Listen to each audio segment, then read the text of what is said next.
What would be your perfect first date? 1. A picnic in a field of flowers. Just any date where you can see the effort they put in.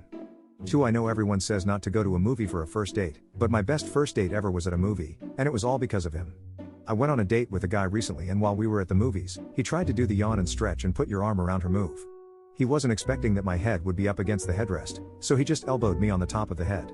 I looked over at him and stared straight ahead with his arm raised like he had a question. Even in the movie theater I could see him blush.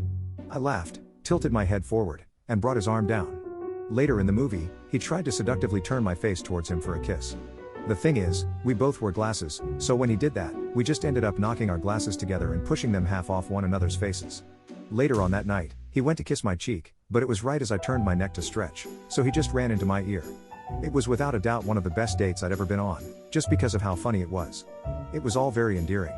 By the time the movie let out, it was pretty late, so we both went home. The next day, he sent me a text apologizing for missing out on the dinner part of dinner and a movie and asked to make it up to me that night, and I said yes. Fast forward a few months and now I have an amazing boyfriend and a great first date story.